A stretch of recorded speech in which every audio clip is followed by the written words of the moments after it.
este mundo de contradicciones, yo parto de la filosofía para entender lo que es la política, ¿no? La política es, en esencia, es pensar en el otro. Esa es la política para mí, pensar en el otro. Cuando tú piensas en el otro, sales mal parado. Podría ser la ecuación simple. Si piensas en el otro y no piensas en ti, sale mal parado. Pero una cosa es caer de pie y otra cosa es caer de rodillas. En la vida uno gana y pierde. Eso es una máxima espartana. Las derrotas, entre comillas, son las que más te fortalecen para seguir adelante. La Gaviarada ha festejado en todos sus medios de comunicación un hecho tan intrascendente que es que Ricardo Belmont sea o no asesor del presidente de la República. Ellos pueden lanzar ideas como que estamos en un mundo comunista, en un mundo del terror, generado por ellos obviamente, y en ese mundo los que queremos poner la paz, los que queremos hablar de alianzas, de corazones que se unen en busca de un resultado, somos mal vistos. No caemos bien porque estamos en contra de la política de ellos, que es el temor y la división de los peruanos. Ahí está el negocio. Vamos a hacer un poquito de historia de esto.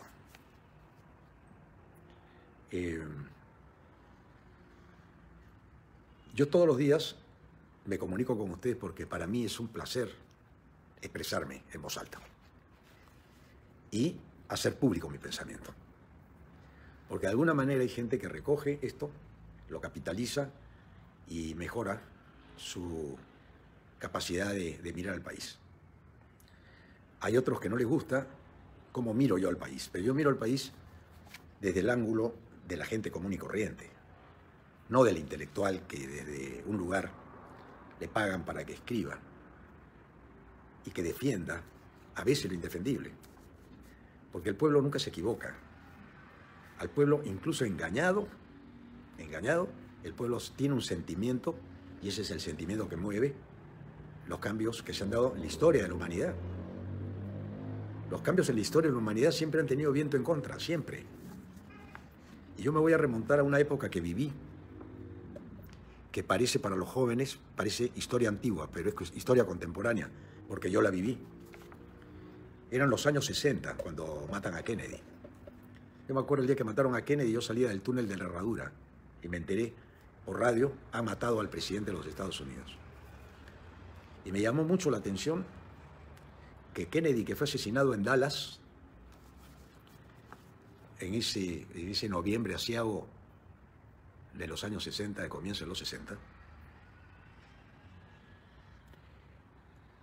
a las 2 horas de comprobado su fallecimiento en el avión presidencial, estaba jurando Lyndon Johnson como presidente de los Estados Unidos. Para los jóvenes que no vieron esa imagen, yo la tengo grabada. A mí me llamó la atención que en Estados Unidos no pierdan un día para consolidar la democracia que ellos consideran indestructible en Estados Unidos. Muere Kennedy y Lyndon Johnson jura a las horas de su fallecimiento porque Estados Unidos no se podía quedar sin presidente. Ese es Estados Unidos, ¿ok? Pero en ese momento hay que preguntarse qué pasó con Kennedy. Nunca se supo quién mató a Kennedy.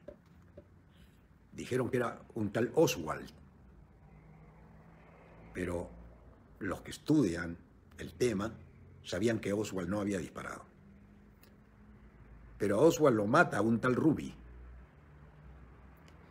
Y Ruby, otro del engranaje de esta historia que jamás podrá ser revelada, muere en la cárcel de una enfermedad, de un cáncer. O sea, buscan a un hombre que ya tenía cáncer terminal para que mate a Oswald y que se pierda la cadena de quién fue el que mató a Kennedy.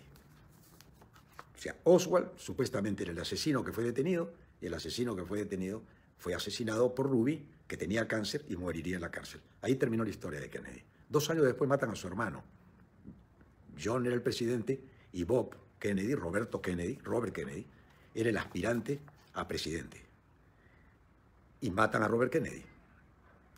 Entonces la gente que no ha vivido eso, el país más violento que yo he conocido es Estados Unidos en la década de los 60. Yo lo viví, yo estaba en la universidad, todavía no hacía radio, y decía, ¿qué cosa? ¿Qué está pasando en Estados Unidos?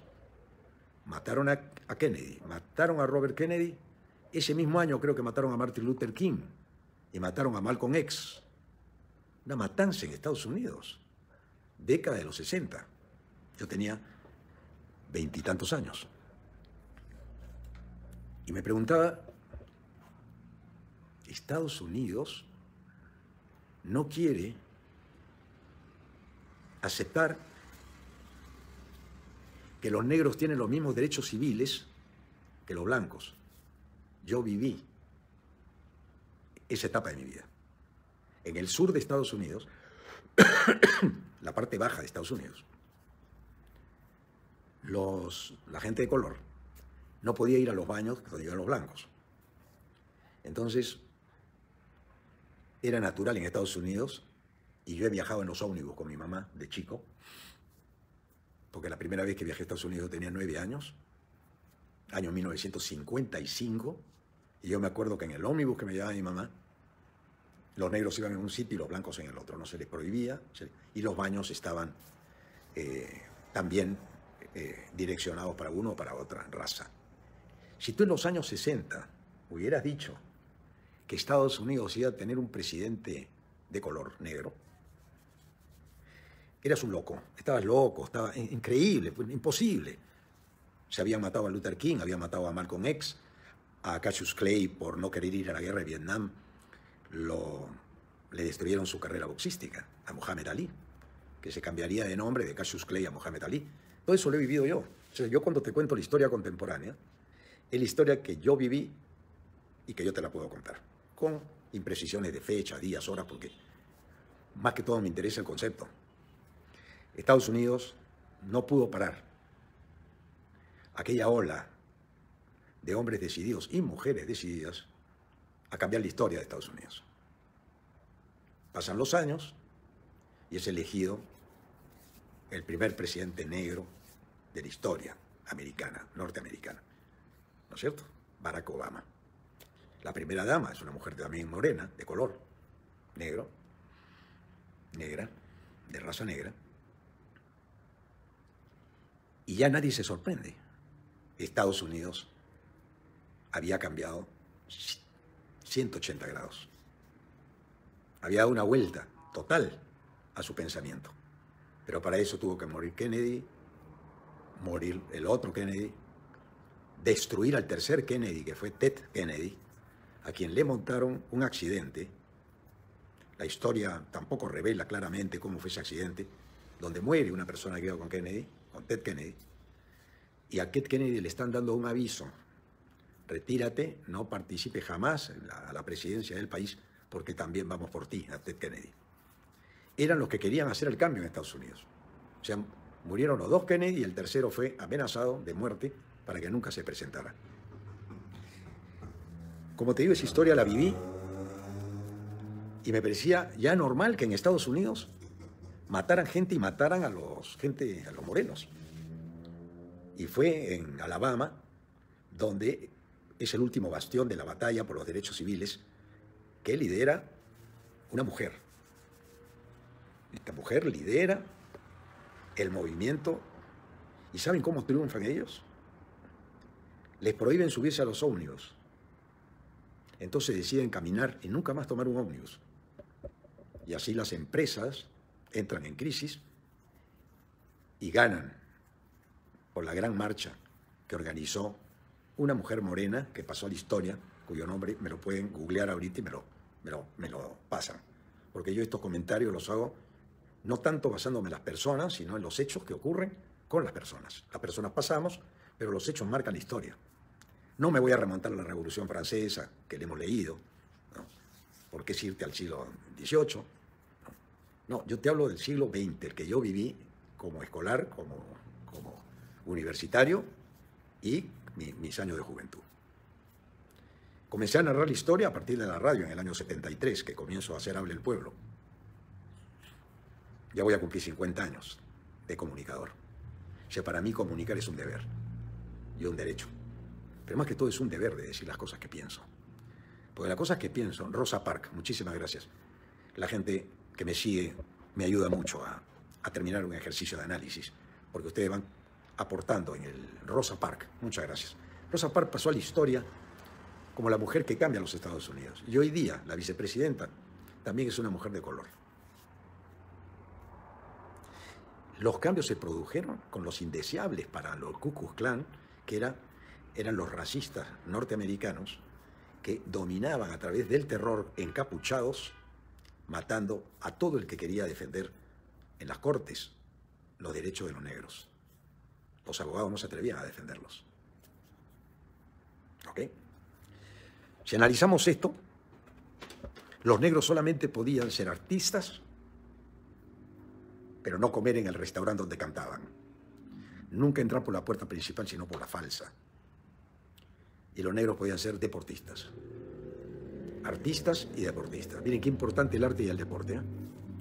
¿Y por qué digo esto? Porque aquí la prensa se resiste al cambio. La prensa no quiere aceptar, y los grupos económicos poderosos no quieren aceptar, que el Perú está atrás de la corriente occidental que marca el rumbo a Estados Unidos.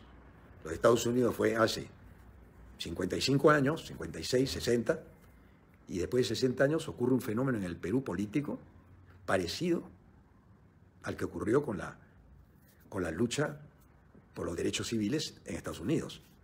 Acá no hay derechos, acá nos han quitado los derechos constitucionales y no nos hemos dado cuenta en el Perú. Vivimos en estado de emergencia y no nos hemos dado cuenta. Por eso es que a mí, un canal de televisión me pone un dron frente a mi casa, filman a mis hijos, filman a mi señora, se meten por mi cuarto, luego se van donde yo estoy trabajando, en Los Altos, y, buenas, ya, y resulta que el dron rompe la Constitución, se zurra en la Constitución, pero ese dron era manejado por alguien. Ese dron rompió los dos artículos más importantes de la Constitución, o los dos incisos del segundo artículo de la Constitución, que habla de la intimidad y del domicilio, que es inviolable. Aquí lo violaron, mi domicilio. ¿Ustedes creen que alguien de la prensa ha dicho violaron el domicilio de Ricardo Berman? Violaron la intimidad, estuvieron contra la Constitución. Entonces, la prensa me da un gran valor a mí, porque le faltó poco para meterse a mi casa, si lo hubieran podido hacer, pagando gente para que me masacre. Faltó poco. Pero la gente no entiende eso, porque la prensa no te lo dice. Yo te lo tengo que contar, porque yo lo he vivido. Una sensación de impotencia.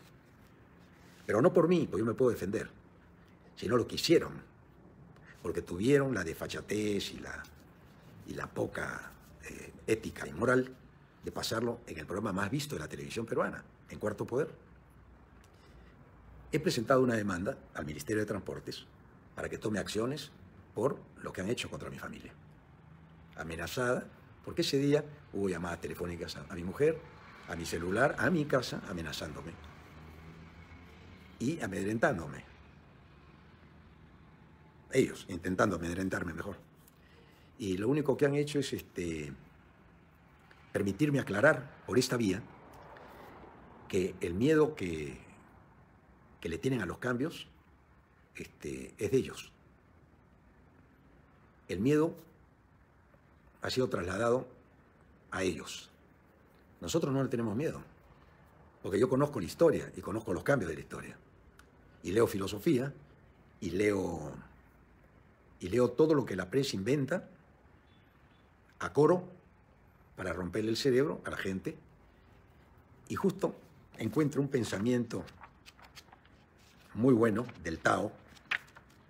El Tao es la filosofía, valga, taoísta, budista, que también practicaba Confucio y que hasta ahora el último que ha promovido esa filosofía ha sido Lin Yutang, ya de la época moderna, pero se basan fundamentalmente en que tú no puedes cambiar parar, perdón, el devenir de la historia. Es imposible pararlo.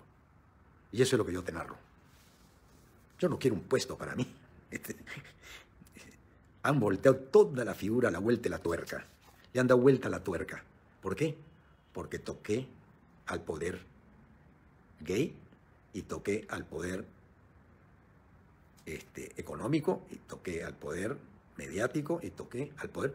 Pero no lo toqué para destrozarlo, porque respeto a los otros poderes. Lo único que hago yo es opinar. Y cuando el presidente me llama a mí, yo no voy por el puesto, no. Y tampoco voy o castigo al presidente con mi editorial para destruir al presidente, no, sino para que el presidente despertara de que iba a terminar preso de los caviares, que lo han apresado ya, y que iba a terminar algún día en esa condición, como Yantumala, como Alan García, como Toledo, que todos terminaron mal. Y seguimos más atrás, Kuczynski, y nos paseamos por la política, Castañeda y Susana Villará, Fujimori atrás. En estos 30 años, el récord de presidentes procesados y de congresistas que se salvan gracias a la inmunidad parlamentaria. Porque los congresistas, durante mucho tiempo, han sido puestos por ellos mismos para defender sus intereses. Entonces hay un momento en que tú pones diques para controlar el tsunami, y el tsunami se lleva a los diques. Y lo único que hice yo fue alertar al presidente, en mi manera coloquial con la cual me expreso a través de las redes sociales, de que se venía una ola imparable para llevarse de encuentro a todos los que integraban el partido ganador. No era que yo estuviera de acuerdo en todo, porque desde el primer día me manifesté, fíjense qué curioso, me manifesté como el primero que lucharía contra el comunismo que la prensa quería venderte y que te la vendieron, y contra el terrorismo, que sería el primero que sacaría la cara. Entonces tienen que entender ustedes que lo que yo dije en Palacio de Gobierno, que no quiso firmar la primera ministra, es porque yo iba con mi mismo pensamiento de siempre. No fue el presidente. El presidente había publicado un Twitter que me daba la razón porque firmaba las vigas maestras del movimiento Obras. El presidente firmó las vigas maestras y después de firmar las vigas maestras, él lanzó el Twitter. Yo no esperaba el Twitter. Pero él me dijo, Ricardo, ¿me quieres asesorar en deporte? Sí, le dije, presidente, cuente conmigo. ¿Me puedes asesorar en medios de comunicación? Por supuesto, cuente conmigo. ¿Quién más que Ricardo Belmo conoce los medios de comunicación cuando nací entre fierros de la radio, cuando tenía 11 años que mi papá compró la primera radio? Conozco todo de un medio de comunicación, desde la radio AM a la FM, trabajar en los canales más importantes y después hacer un canal de accionariado difundido copiando un modelo americano que en el Perú no tuvo éxito. No tuvo éxito porque si yo lo hubiera hecho en Estados Unidos, hubiera sido aplaudido. Porque ese canal en Estados Unidos, que fue la inspiración que yo tuve en el Perú, no tuvo el éxito que hubiéramos querido porque me quitaron la publicidad, pagué siempre impuestos, pero no nos dio ni siquiera para vivir un año, porque si te quitan la publicidad, te mueres al año. Yo viví 30 años conduciendo ese canal, dándole al pueblo una alternativa de canal, con una locura que se me ocurrió a mí, que era traer un sistema que yo había visto en Estados Unidos y aplicarlo en el Perú. No era un sistema cubano, no era un sistema venezolano, era un sistema americano. Allá se llama Public Television Service, PBS. Yo estudié PBS, me reuní con los gerentes de PBS y le dije, ¿cómo han hecho este canal ustedes? Y me explicaron. Se hace de la siguiente manera. Te dan la licencia el Estado. El Estado te da el 30% para que hagas una televisión educativa, una televisión de debate, una televisión que transmita los valores americanos, PBS. El otro 30% es donaciones que reciben de la gente que quiere ese tipo de programas. Y el otro 30% es el público que paga por ver determinados programas. Entonces ellos anunciaban y decían, usted quiere ver a Pavarotti cantando en PBS y decía, si es que llegamos a 5.000 personas que aporten tanto, ustedes tendrán a Pavarotti el domingo en la noche. Entonces, los que querían ver a Pavarotti hacían su aporte y veían a Pavarotti. Un rating limitado, porque era muy selecta la audiencia. Entonces, todo eso me lo traje yo acá. Y en Canal 11 debutó Marco Aurelio de Negri. Miren, las primeras feministas llegaron a Canal 11, que tenía unos debates con las feministas increíbles, en el programa Vivamos, que iba Marco Aurelio de Negri, que iba el padre Durán, ¿se acuerdan de Durán? El Monseñor del Callao, me parece que era, mi pata del alma. Después iba Robles Godoy, el cineasta más importante que ha tenido el Perú en su historia, y armé un panel con esos talentos para hacer un programa que se llamó Vivamos, que fue el primer programa talk show, que le llaman acá, programa de conversación de altísimo nivel. ¿Y saben qué? Les cuento. Al comienzo teníamos auspiciadores, pero cuando entré a la política, el primero que me pateó en las piernas fue en el debate que hizo César Hildebrand en Canal 4 en el año 89, cuando Inchausti ya comenzó a atacar mi canal, Juan Inchausti. Yo no lo tomé personal porque en política venía el ataque. Pero después vino Montesinos, ya, cuando me enfrento a Fujimori como alcalde por defender Lima, y Montesinos, cuando yo le declaro a Fujimori persona non grata, cuando era el hombre más poderoso del país, el hombre más poderoso del país, y no lo declaro de boca, lo firmo y lo publico en el diario El Comercio. Declárese persona non grata para Lima al presidente de la República, Alberto Fujimori. Ese es Ricardo Belmont el que firma eso, junto con 40 valientes, que son los espartanos, que firmaron, se chuparon 2 o 3 personas. Los demás firmaron, y los demás fueron procesados junto conmigo, y perseguidos. Ya están fallecidos casi todos ellos. Sobrevive a esta persecución Iván Dibó, que ya es un hombre de 80 y tantos años, el doctor José Lecaros Cuadros, con 80 y tantos años, Ricardo Belmont, Carlos Granda, Enrique Labarte. Son los sobrevivientes que puedo mencionar ahora. Los demás se quedaron en el camino, murieron, y pobres. Guillermo Velarde falleció, Enrique Espinosa Bellido falleció del PPC, ¿no? Y así se fueron cayendo. Laura Bozzo fue también una acusada, firmó, pero Montesinos inteligentemente la llamó a Laura y le dijo, salte del Canal 11, ven, yo te voy a hacer crecer, te voy a hacer famosa, pero abandona a Belmont, y Laura se salvó del juicio. Entonces toda esa historia te la cuento yo porque los cambios se producen, y en el Perú practicamos el aborto de todo lo que no nos gusta, matamos las buenas ideas, matamos lo que nosotros mismos defendemos, al final lo terminamos matando. La gente decía, Ricardo, tú eres una esperanza porque Obras nunca fue comunista.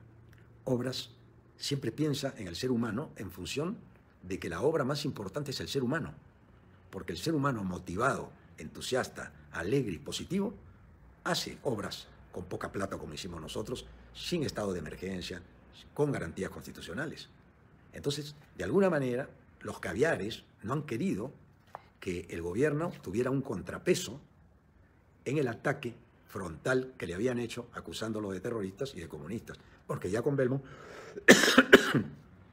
con Obras y la Viga Maestras, perdón, y la Viga Maestras, es imposible calificar a Obras de comunista. Obras es un partido absolutamente democrático que le encanta el debate, porque en nuestro Canal 11 fue el primer canal de debate, y lo que más me llama la atención, que los caviares que pasaron por Canal 11 antes de ser caviares, pasaron por Canal 11 cuando los votaban de otros canales.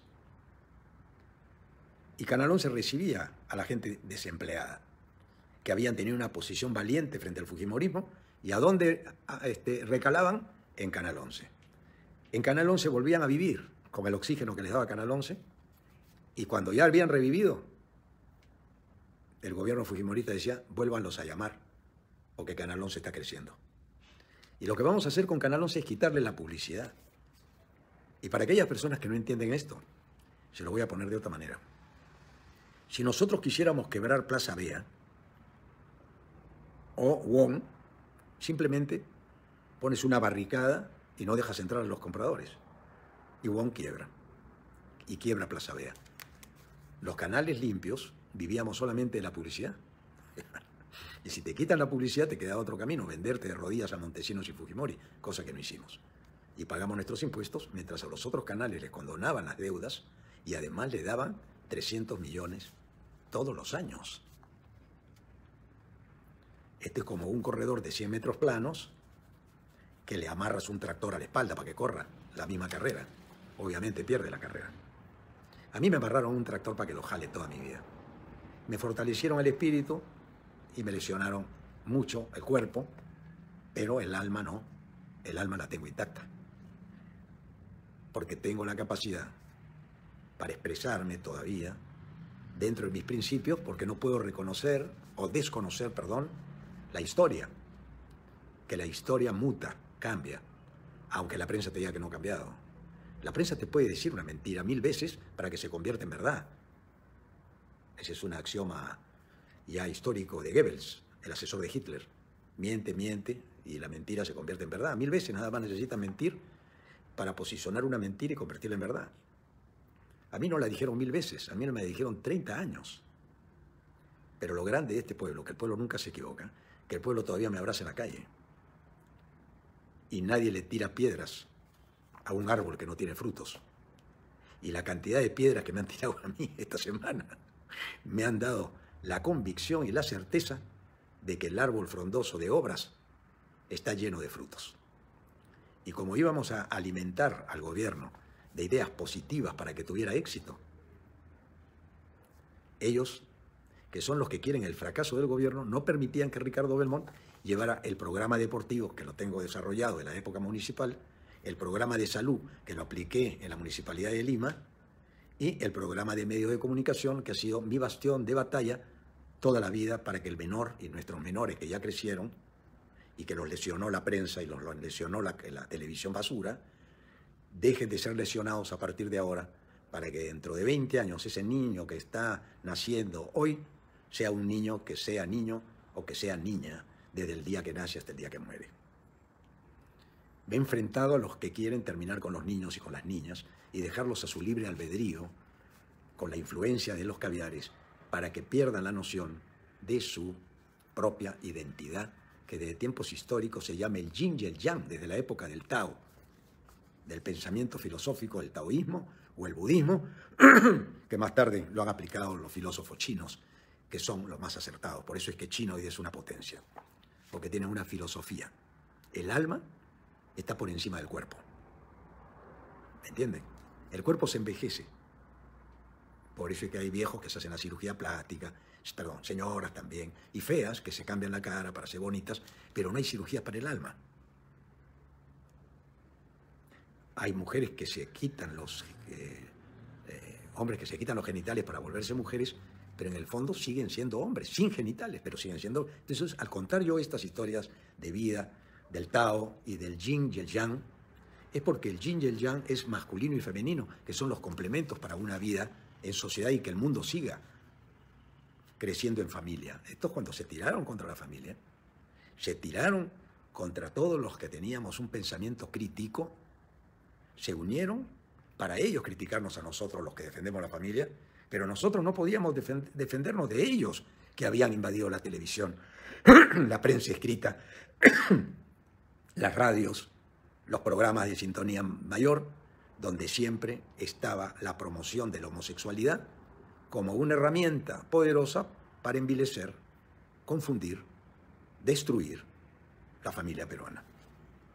Y como nosotros teníamos los 10 principios en RBC, lucha, estudia, trabaja, produce, haz mejor tu labor y tendrás un Perú mejor, eso no se podía aceptar en la caviarada desde entonces. Y teníamos los principios de RBC que se escuchaban siempre cuando abría el canal y cuando cerraba el canal, que eran 10 principios que se tradujeron después en las vigas maestras. Yo les cuento esta historia porque yo no quiero hablar de política chata, de política rampante, de política menuda, sino de qué país queremos. Yo quiero un país unido, quiero un país grande, quiero un país con trabajo, con bienestar, con la alegría expresada en el rostro de la gente, porque sabe que mañana hay un trabajo, que mañana no va a ser perseguido, que mañana no va a ser golpeado ni robado por el mismo Estado, con los mismos sistemas perversos que al hombre pobre le roban su mercadería cuando está creciendo y puede ser una competencia futura de los grandes trust, corporaciones que se han hecho dueños de todo el mercado y han creado una generación de consumistas que vive en Lima, donde son 11 millones de consumidores, pero no hay 11 millones de productores. Entonces nos volvemos consumistas, destruimos nuestro agro y vivimos de los commodities. Somos un país lleno de riqueza,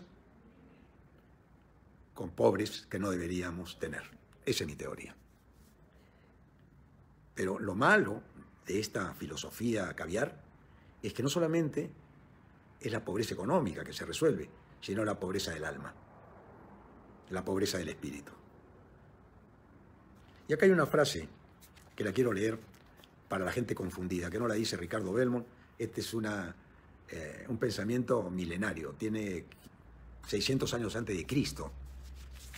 El Tao decía: los 5 colores confunden al ojo, los 5 sonidos embotan el oído, los 5 gustos estropean el paladar, el exceso de montonería y caza hacen que las mentes enloquezcan.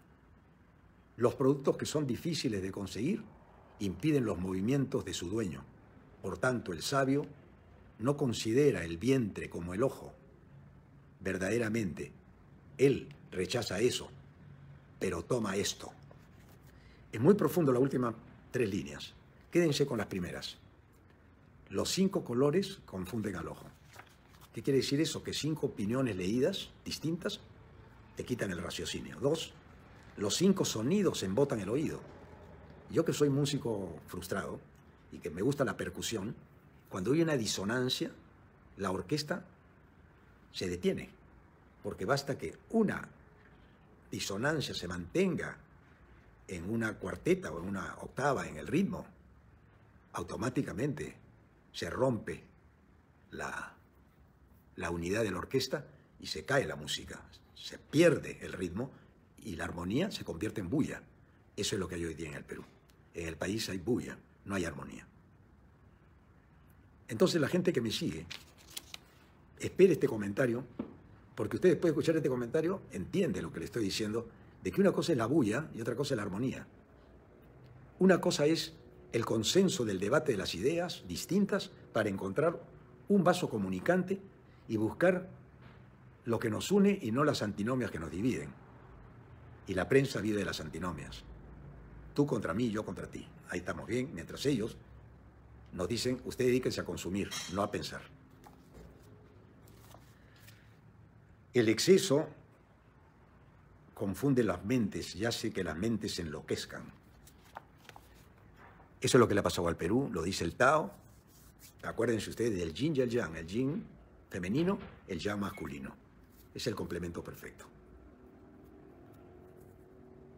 Entonces, cuando a mí me insultan, vuelvo y repito, estoy solo contra el mundo porque el insulto es de una potencia de fuego masiva, como que vienen 20 personas a pegarte y tienes que defenderte.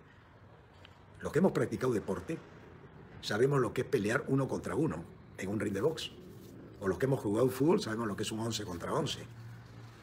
Pero cuando la prensa monopólica, con los caviares, el poder económico, se ponen de acuerdo, es un cargamontón de 20 que le pegan a una sola persona. Y hemos resistido. Reconozco que para ellos esto ha sido una derrota. Pero acuérdense ustedes que los triunfos pírricos no duran. Si es que ustedes consideran que este es un triunfo. Porque la ola del tsunami, frenada por el dique de la desinformación, va a ser finalmente destruido por la potencia del tsunami que se viene. Si la gente no entiende esto, tengo el derecho de expresarme. Y usted tiene el derecho de pensar distinto. Ahí está la democracia. Y yo tengo el deber de decir lo que pienso para dormir tranquilo y sin miedo, porque el miedo lo tienen ustedes. Yo no tengo miedo. El miedo de ustedes ha crecido demasiado, porque el tsunami cada día es más grande y la ola va a ser más grande que la ola en Portugal que corren los tablistas mejores del mundo en Nazaret, Portugal. Acá se viene una ola gigantesca que ustedes no la van a poder frenar. Ese es el problema. Ese es el problema. Yo les podría dar otro ejemplo, pero van a pensar que me estoy tirando la parte o que aprendí la lección ayer. Ustedes han escuchado que en el teorema de Pitágoras, las dos puntas que van por dos caminos diferentes, los catetos, que uno va para arriba y el otro va de manera horizontal, una y la otra va vertical, finalmente se unen a través de una diagonal, que dicho en otras palabras, es la hipotenusa que une a los catetos. Cuando todos van de una misma dirección, son dos líneas paralelas que nunca se juntan. Lo que tenemos que hacer acá es buscar, como el teorema de Pitágoras, la unión de las puntas discrepantes para buscar un punto de encuentro. Eso es lo que es la música y eso es lo que es la vida, porque el arte nos enseña a vivir y las matemáticas, que no es mi fuerte, me enseña a saber sumar y a restar, nada más.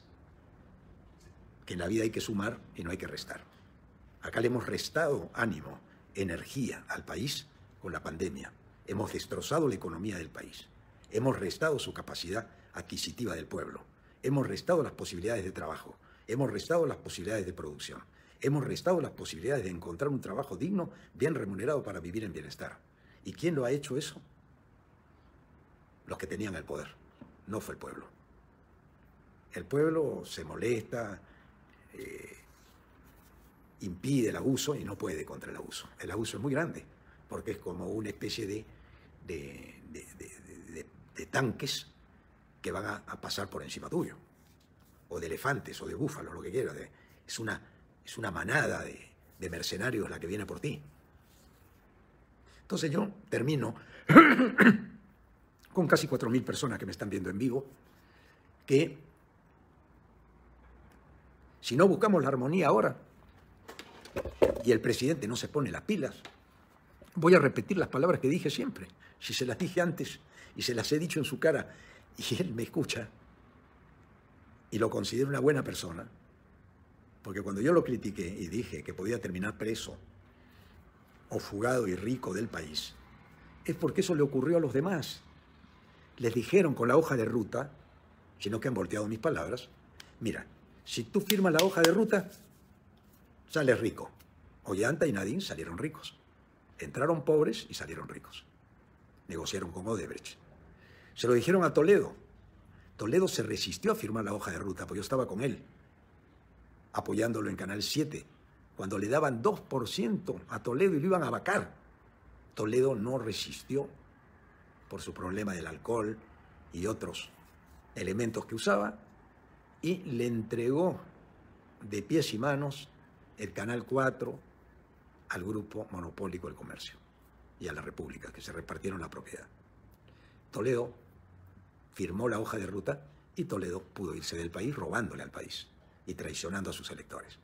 Entonces en este país fabricamos traidores, porque si no traicionas, ellos te vuelven traidor. Eso es lo que quise decir y lo vuelvo a decir ahora.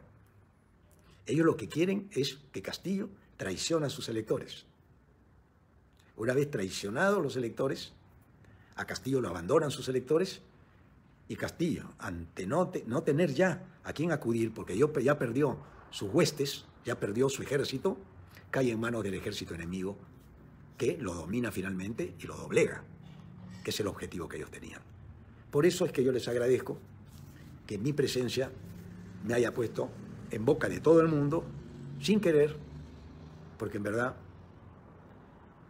si estuve con Castillo, o estuve con Cerrón, o estuve con Anter, o estuve con el señor Wong, o estuve hoy con empresarios que me vinieron a buscar, era porque se entusiasmaron que Ricardo Belmont, en el área deportiva, en el área de las telecomunicaciones, podía hacer justicia con aquellas 4.500 emisoras radiodifusoras de provincias que por primera vez iban a recibir algo de plata para poder sobrevivir ante la sequía de los últimos 30 años que han sufrido. En la parte educativa le llevé el plan de educación que nosotros queríamos aplicar, que los caviares no quieren cambiar. Y en la parte salud, mi famoso programa de las vigas maestras, que tú tienes que tener un centro de salud a 8 minutos de tu casa, en toda la República. De esa manera, la gente no va a ir a morirse a la puerta de los hospitales, sino va a ser curada cerca de su casa, como se hace en Costa Rica y en otros países, donde tienen tu registro perfectamente claro y tienen tu hoja médica que el médico ya te conoce. Esas 4 cosas se las dije al presidente, que están en mis vigas maestras. Pero en lugar de preguntar lo positivo que Ricardo Belmont le llevaba al presidente, que era ponerlo en contacto con los sectores empresariales que realmente aman a este país, porque hay empresarios que quieren invertir en el país.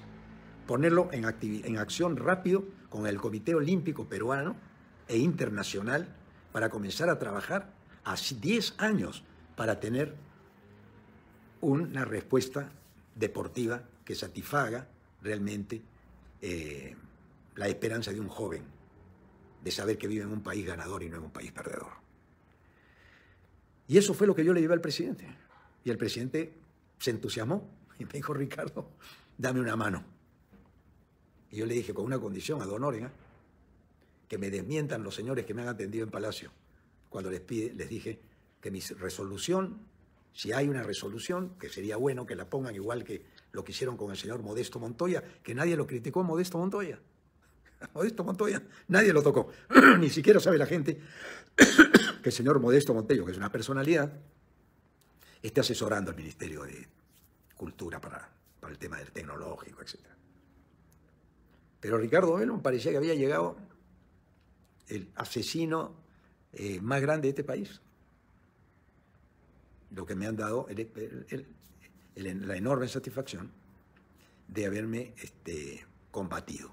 Y todo lo que se combate es porque es muy fuerte. ¿Por qué combatimos el COVID? Porque hemos creado temor, y ha dicho el gobierno, estamos en una guerra contra el COVID. Entonces Ricardo Belmont, para los caviares, era el COVID, que iba a exterminar la caviarada en todas las esferas del poder, para saquearse anualmente 25.000 millones de soles del erario nacional, con concesiones, con contrataciones, con puestos y con asesorías. Hay más plata para asesorías que plata para educación en el Perú. Si no lo sabes, es así. Y de ahí venía el saqueo de la publicidad. Le pagabas al monopolio, lo fortalecías al monopolio, empobrecías a las radios que hacen libre competencia y quitabas el principio del neoliberalismo, que es la libre competencia. Por lo tanto, en el Perú no funcionó el neoliberalismo, funcionó el oligopolio y el monopolio que está contra el neoliberalismo. Ni siquiera el neoliberalismo funcionó, porque en el Perú ninguna idea buena de otro país que crece funciona, porque en el Perú la traición es la pieza clave que destruye proyectos que pueden sacar adelante el país de la pobreza y de la miseria en que hoy día se encuentran compatriotas nuestros olvidados por todos los gobiernos, cuando hay tanta plata en el Perú que no debería haber un solo pobre sin agua, sin luz, sin desagüe, sin los servicios básicos para una vida decente. Podrían tener vivienda, se chorearon la plata del Fonavi. Podrían tener todo. Y aquí termino. Termino agradeciéndoles todo el guano que le han echado a mi jardín. Ustedes saben que cuando echan guano en el jardín, ¿qué es lo primero que llegan? Las moscas. Las moscas llegaron todas. Me tiraron guano y llegaron las moscas. Los periodistas mercenarios son las moscas. Pero después las moscas se van y el jardín se vuelve más verde. Y realmente me han motivado para seguir haciendo mi radio, que los invito a inscribirse, www.radionacional.com. rbc.pe por suscripción, para que usted compense.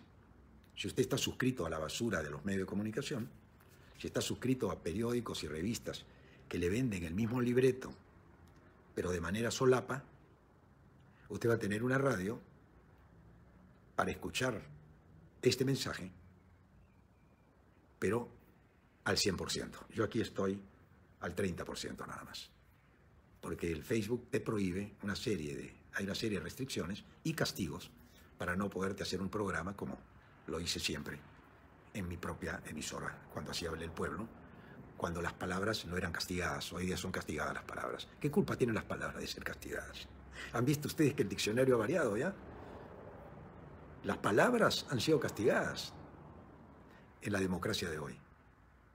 Y mañana tú no vas a poder hablar, porque te vas preso, porque ya vienen las leyes que si tú incumples esa palabra que te han dicho que no debes decir, te vas preso. ¿Y quiénes te organizaron ese nuevo diccionario? Los caviares, que quieren implantar una filosofía, una doctrina de la cual no te has dado cuenta, donde le están haciendo una cirugía estética al Perú para que parezca que es un país bonito, que es un país hermoso, pero para que parezca que su hermosura está en la chatura y en la escasa calidad de las personas, a las cuales quieren destruir cuando piensan con libertad. Entonces te van a dar el guión, te van a dar el libreto, como te lo dieron en la pandemia. Todos tienen que ponerse mascarilla, todos con mascarilla. En Londres, hoy día, ya le quitaron las mascarillas. En el partido de Barcelona-Real Madrid, el día domingo, me parece, o el lunes, que jugaron el Clásico, estaban todos sin mascarilla en el estadio. Estadio lleno, el Camp Nou, en Barcelona. Y aquí seguimos con doble mascarilla, con una luna que te obligan a subirte al Metropolitano para robarle la salud al pueblo peruano. Y te quitaron la playa el verano pasado, te dijeron que te morías en el mar, que el mar contagiaba. Y ante todas estas mentiras han ido minando el alma nacional, han ido destruyéndote a ti, tu autoestima, han ido robándote lo único que te queda, que es tu felicidad, que tienes todo el derecho de vivir feliz en una sociedad que te respeta, con leyes que se cumplen y que son iguales para todos. Pero eso te lo quitaron del cerebro. Te dijeron que tú a partir de hoy eras un consumidor de basura y tenías que resignarte porque eso es lo que hay. Y si tú exiges, eres un revolucionario. Entonces aprendamos de Estados Unidos, que hace 60 años cambió la historia del mundo. Pero si alguien hace 60 años hubiera dicho que iban a tener un presidente afroamericano y hubiera promovido, lo mataban como lo hicieron. Acá nadie va a poder parar que este mundo provinciano, que este mundo del Perú profundo, que estaba ahí, nadie lo había visto. Y ahora es responsabilidad de ustedes a ver cómo lo sacan, cómo lo paran, cómo paran ese tsunami con represión, matando a la gente. Es posible que tengan que matar a algunos, que nos tengan que matar a algunos, porque digo yo, la represión viene después de esta campaña mediática. Y van a reprimir diciendo que todos los que fueron asesinados o muertos eran terroristas. Así de simple. Te trabajaron el coco para instalarte un terrorismo que no existe, pero va a ser el pretexto para que todo el que reclame lo puedan matar con la represión que se viene, acusándote de terrorista. Quiero que grabes este mensaje para que no se cambie, no se distorsione, no se edite, que Ricardo Belmonte lo dijo el día 27 de octubre, un miércoles, en horas de la noche. Dentro de unos años, cuando haya una verdadera revolución en el Perú, que ojalá no sea sangrienta, sino una revolución con paz y armonía, te darás cuenta que Ricardo Belmonte tuvo algo de razón. Porque desde que fui alcalde de Lima, me di cuenta la pobreza extrema que circundaba a la ciudad de Lima. Y me di cuenta que no podíamos vivir en una isla rodeado de un cordón de pobreza, sin agua, sin luz, sin prensa que los visita, sin autoridades que ven sus necesidades, sin visitar jamás a esos lugares donde viven el 80% de los peruanos. Y me dicen que volvió a subir el dólar. Por supuesto. Y si Ricardo Belmonte llegaba de asesor, el dólar ese día se disparaba a 4.50 y subía todo. porque la idea es destruir al país, no te das cuenta, querido. No te das cuenta que ellos manejan el dólar, no te das cuenta que ellos manejan la información, no te das cuenta que ellos manejan la banca, no te das cuenta que ellos manejan la comida que tú comes, porque no hay agricultores hoy día. ¿No te das cuenta que cuando se habla de reforma agraria inmediatamente se adelantan a decir que va a ser un desastre como la anterior? Cuando la reforma agraria, desde mi lugar, habría que registrar a todos los agricultores para que aprendan a distribuir la producción de productos alimenticios de acuerdo a un programa como se hace en otros países.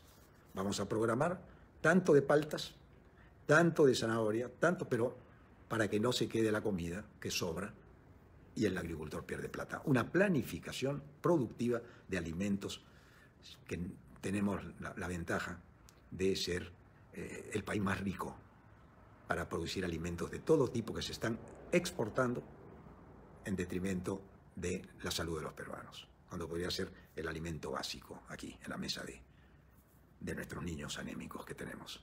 Entonces, eso no es ser comunista, eso es ser, yo diría, capitalista, porque vas a hacer que cada agricultor comercialice sus propios productos. Y ya lo vuelves un capitalista. Vas a hacer que los empresarios, sabiendo que no les roban sus impuestos, van a poder saber que el Estado les va a hacer las obras que ellos han pedido por siempre y no. Entonces estamos haciendo lo que Estados Unidos y otros países desarrollados han hecho con sus economías. Han pensado en ellos primero, segundo en ellos y terceros en ellos. Y después vamos por los otros. En cambio nosotros les abrimos la puerta para que vengan por nosotros y ahora somos inquilinos en nuestro propio país.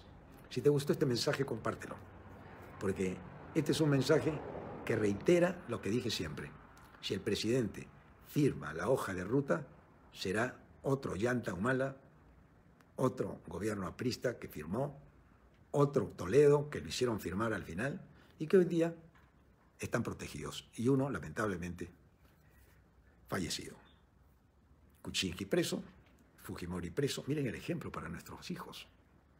En Historia del Perú, van a la clase de historia y dicen: señores, vamos a estudiar la historia contemporánea del Perú. Empecemos por el presidente. El presidente Kuczynski preso. El presidente Fujimori preso. El presidente Toledo fugado, con orden de captura internacional. El presidente Ollanta Humala, con su mujer, con un juicio que se come varios años de cárcel. Vizcarra, también. Sagasti, cobrando sueldo de presidentes por haber estado 8 meses. Y ahí me daría vergüenza, sinceramente. ¿Quién autorizó esta ley? La señora primera ministra de Pedro Castillo. Cuando yo veo el escenario que el avión comienza a apuntar a tierra, toma más tiempo nada más de colisionar. Eso es lo que yo dije. Que la prensa me interprete bien, que no me cambien mis palabras, que no las volteen y que no las editen.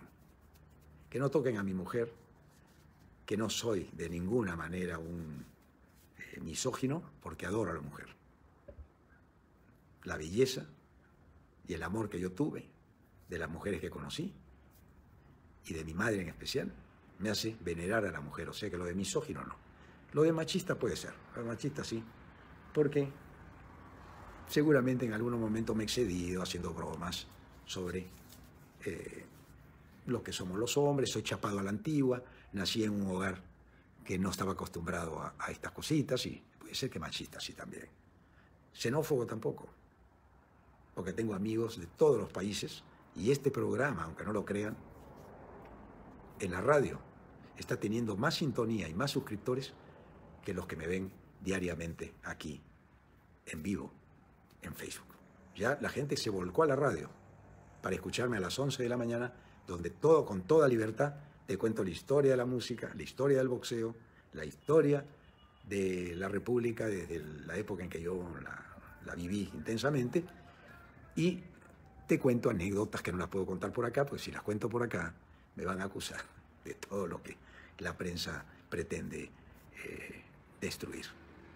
Bien, señoras y señores, que tengan muy buenas noches, que descansen, y mañana nos volveremos a levantar Yo me vuelvo a levantar a las 5:30 de la mañana porque el amanecer está cada día más hermoso y ya salió el sol y vamos a ir a las playas y vamos a respirar aire puro y nos vamos a sanar con el método de